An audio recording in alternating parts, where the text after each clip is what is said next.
We spoke just a short time ago with a parliament member from Afghanistan, some call the bravest woman in the country. Malalai Joya defies countless death threats to openly criticize warlords and push for true democracy. It's been wonderful that Malalai Joya has been able to make many stops in the Boston area, and we felt it was important to have something right here in Dorchester. We in Dorchester People for Peace have been organizing against the war in Afghanistan for 8 years now. I'm sure if they do not stop this war crime, do not leave voluntarily, they will face more resistance of my people, and as long as they are there, they have this kind of tragic drama. They want to, through this tragic drama, give legitimacy to their puppet regime. I was born in Afghanistan, and we moved in the United States in 1989.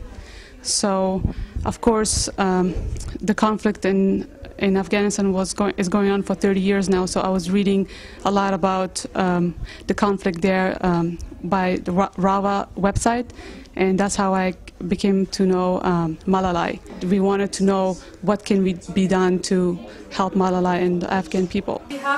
But as long as these troops in power, no hope to come positive changes in the life of the men and women of my country. But do not be misunderstood. I didn't told you, never.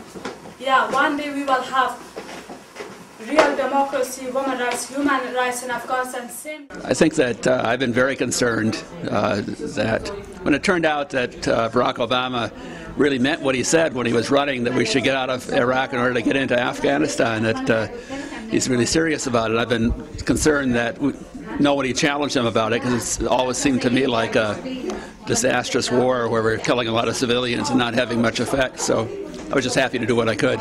You know, it's always a little nerve-wracking when you have an opinion about something that's going on in another country, but you don't really know anything about it. You know, you haven't been there, haven't heard much direct evidence. So it's really nice to have somebody come directly from that country who knows what's going on.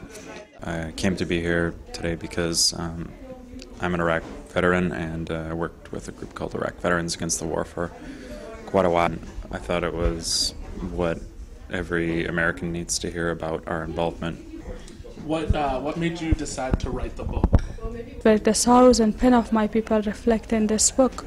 While I believe that books is not enough to write about the deep tragedy of my country, especially the 30-year war. So on behalf of our generation, I wrote this book, and hopefully it will help to open the eyes and mind of democratic-minded, freedom-loving people around the world, as we need the helping hand of them for this prolonged and risky struggle, and especially that mainstream media as well is still betraying the truth, and my country, in a war country like Afghanistan, is still the first casualty is the truth. We hear that these are the desperate needs in Afghanistan, funding and resources at a grassroots level to support people and build social programs. We are also advocating for building up and strengthening those social programs here in our own community, and to do that by reducing our excessive spending on weapons, war, and militarism abroad, especially in terms of our current occupations in Afghanistan and Iraq.